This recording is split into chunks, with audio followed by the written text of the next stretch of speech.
Hello everybody, in this video I'll be demonstrating the configuration of a dynamic multipoint VPN phase 2. I'll be starting with the settings on the hub. Need to go into global configuration mode and set up our tunnel interface. In this case it's going to be interface tunnel 1. Give it an IP address 10.0.0.254. the wildcard mask of 255.255.255.0. For the tunnel mode, I'm using GRE Multipoint, the same as with a phase 1 tunnel, because this tunnel's endpoints will be on BR1 and BR2. It has two endpoints. Because it is a GRE Multipoint tunnel, this tunnel only has a source and doesn't have a destination.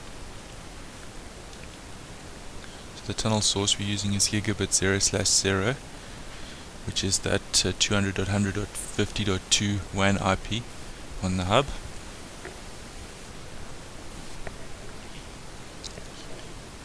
Then we need to give it an NHRP network ID, so it's IP NHRP network ID, and this number that the person picks here must be the same on all routers that are part of this dynamic multipoint VPN.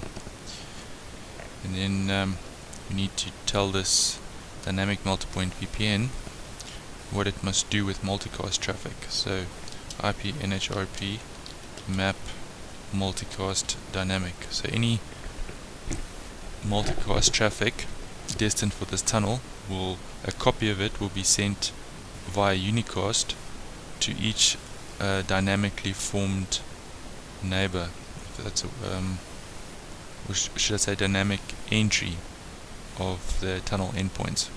So for example, a copy would go to BR1 and a second copy would go to BR2 for a single multicast, and that's what this command does.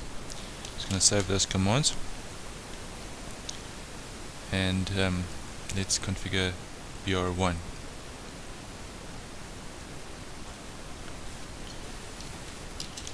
Okay, interface tunnel 1, IP address 10.0.0.1 255.255.255.0.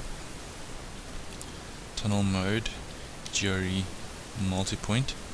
Now with dynamic multipoint VPN phase 1, if BR1 wanted to communicate with BR2, all communication would run via the hub, and with dynamic multipoint phase 1, the setting was tunnel mode GRE IP. Now we're using multipoint because we want this BR1 router to be able to dynamically form a tunnel directly to BR2 after it learns the WAN IP address of the endpoint by asking the next hop server, which is the hub. So the first packet between BR1 and BR2 would flow via the hub, and then after that all packets would flow directly between BR1 and BR2.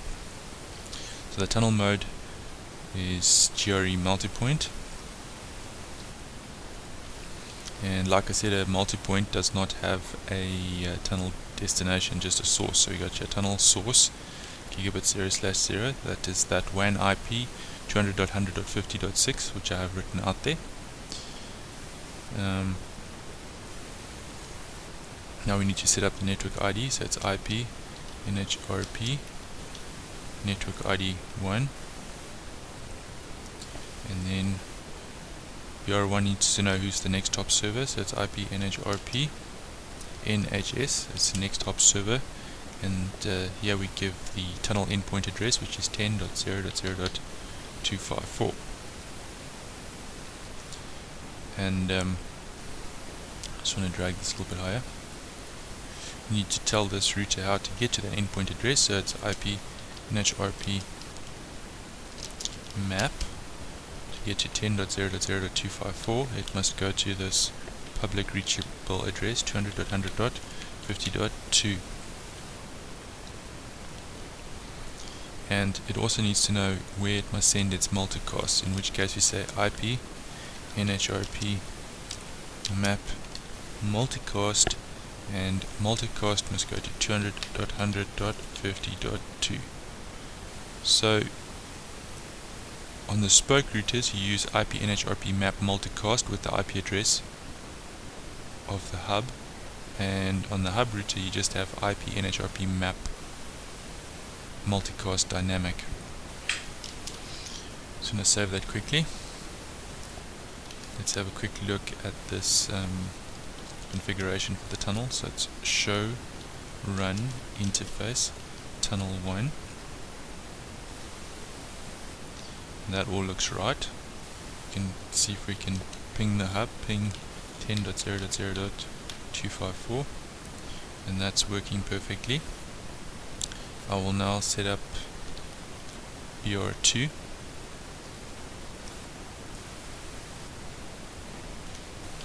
Global configuration, your interface tunnel 1, IP address 10.0.0.2, the subnet mask of 255.255.255.0.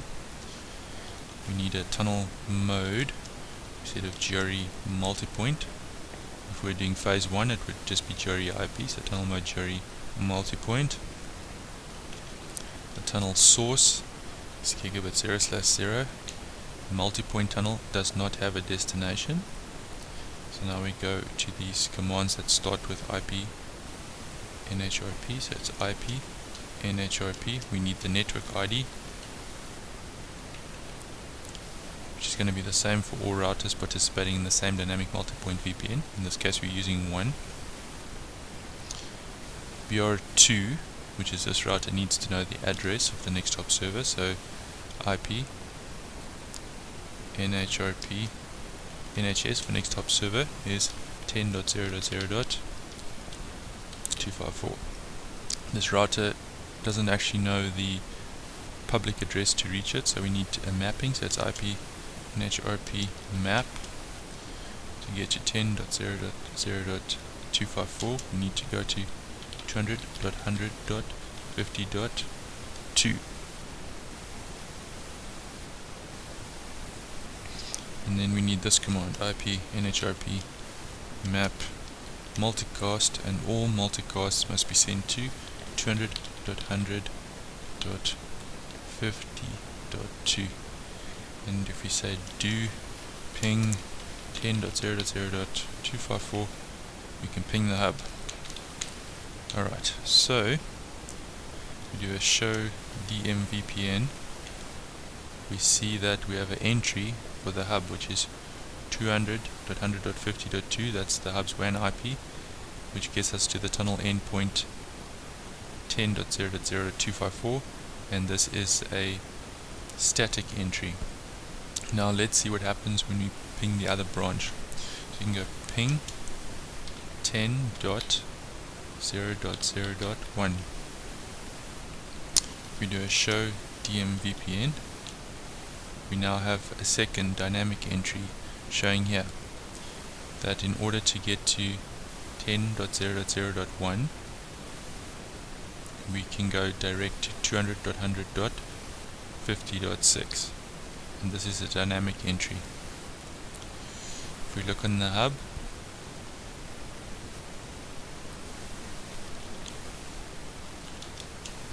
show DMVPN, you can see both entries are dynamic for each of the spokes. The spoke connects to the hub, which is the NHRP server, and it registers its public IP, or NBMA, non-broadcast multi-access IP, and it registers its tunnel endpoint IP. And the spokes, obviously they start everything, so they have a single static entry to get everything going, and then as the spokes, for example this spoke BR1, it got this IP address, this one for BR2, dynamically via querying the next hop resolution server, which is the hub. Okay, in the next video I'll be adding OSPF to this network, EIGRP to this network, But this is the end of configuring a dynamic multipoint VPN phase 2. Thank you for watching.